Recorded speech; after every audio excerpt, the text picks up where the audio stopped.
Normally, you'd go to your doctor first and describe to him what's going on, what you're thinking of doing. Normally from there, they will send you to an OB/GYN who will do a pap smear and a full physical. It's not comfortable, it's not pretty, it needs to be done. They will put you up in stirrups. They use a lubricant and a thing they call the duck that they put in, and they will do a swab. And that's pretty much about it. It's really simple. It's just, you know, a little embarrassing, a little uncomfortable, but once you get through it, it's really not that bad, and it's something that should be done. It's important to be done to make sure that not just STDs, but there's other problems that can be detected by getting that done also. The best way. Another way to avoid infections is to see your doctor if you're starting a new sexual relationship, and or see a doctor if you have any concerns at all about having been exposed to an infection, if you've had any kind of risky sexual behavior. And a lot of times symptoms can be hidden. Left untreated can cause scarring in the reproductive system and can interfere with fertility later in life.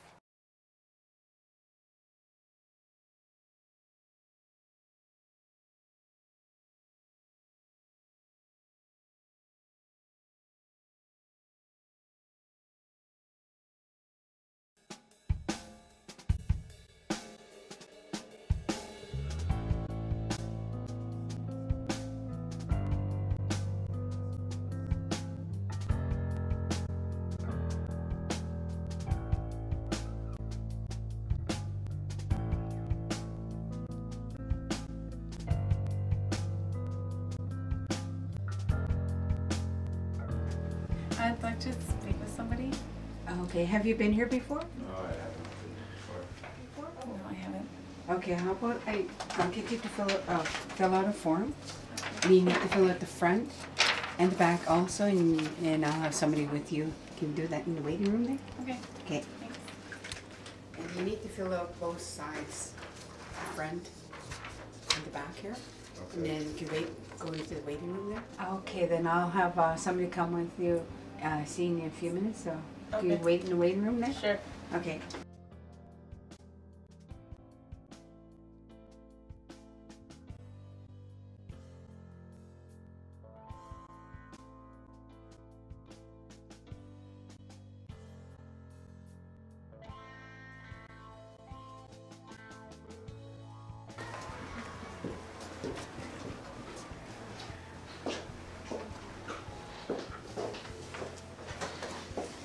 Hey Kelsey, how's it going?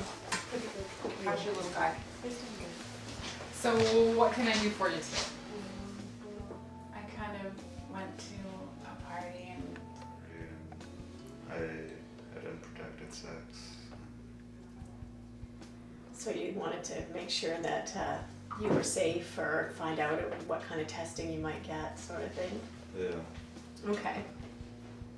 Okay, great. Well, good for you for coming. That's a really responsible thing to do.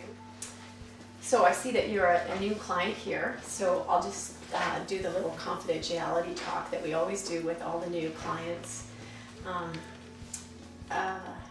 So here at the Youth Health Center, everything is confidential. We don't tell anybody anything outside of the Youth Health Center. So you can feel good about that. But there are 3 instances where we break confidentiality, and that's if you said that someone was hurting you, or that you were going to hurt yourself, or that you were going to hurt someone else. And those are the only instances where we break confidentiality. So I see that you've signed that. That's great, and I'll just sign it too as a witness. Natasha, have you ever had an STI? I have, and I was almost on my medication. Oh, And okay. I was somebody at the party. Oh, okay. So, was it chlamydia that you were getting treated for? Oh, Yeah. okay. And so you were almost finished your medications. Well, chlamydia is one of those treatments that you have to finish the medication for. Like you have to finish the 7-day course of medications and abstain from sex for 7 days.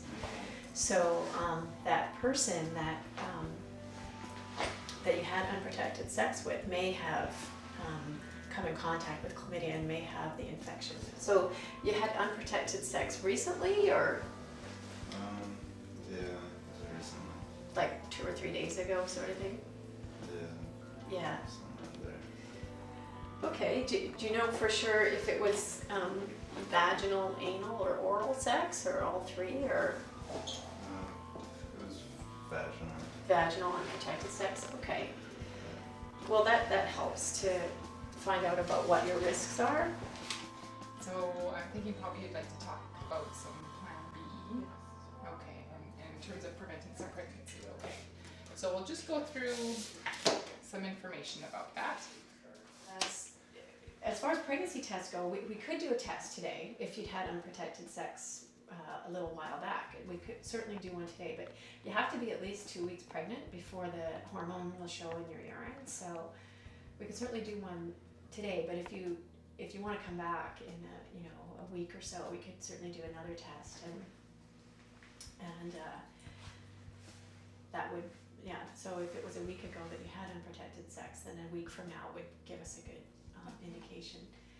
And just before you go, I just wanted to ask, you were saying that you'd been told you had an STI. I'm sure they told you to abstain for at least 7 days or so. And I know you're a good person, but what's happening with you these days that you would be having such risky behavior? I don't. There's just been a lot of stress at school. I just had a recent breakup with my boyfriend, and it's all just feels like too much right now, I guess. Yeah, really overwhelming. Yeah, wow. Well, I guess this might be a bit of a wake-up call for you, and maybe it's time to start looking after yourself a bit better. And you're a great person, beautiful girl. You should care for yourself, and maybe take some time to get some fresh air, get some exercise once. And the tests for those infections are really easy. All you have to do is pee in a cup. It's not like it used to be where you had to get a swab up your urethra. Now all you have to do is pee in a cup, so that's great.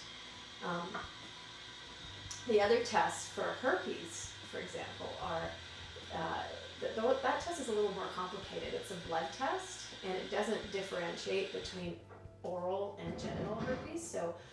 And most people actually test positive for that, even if they've never had it. The other thing to think about too is that the same things that put you at risk for pregnancy, so the unprotected sex puts you at risk for STIs too. So I'm not sure when's the last time that you had a pap test. Have you had one at your family doctor's or STI testing? About 2 years ago.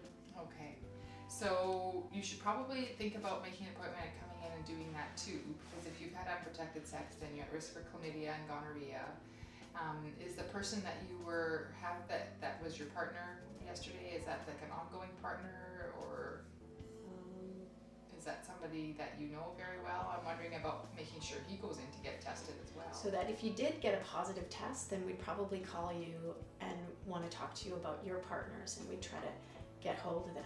And they can either be contacted by you, or we can call them as well, and it would be completely confidential. We wouldn't say that you were the person that named them as a contact. We just tell them that they've been named as a contact, and they should come in and be tested and treated. And we do the treating here too as well. Okay, great.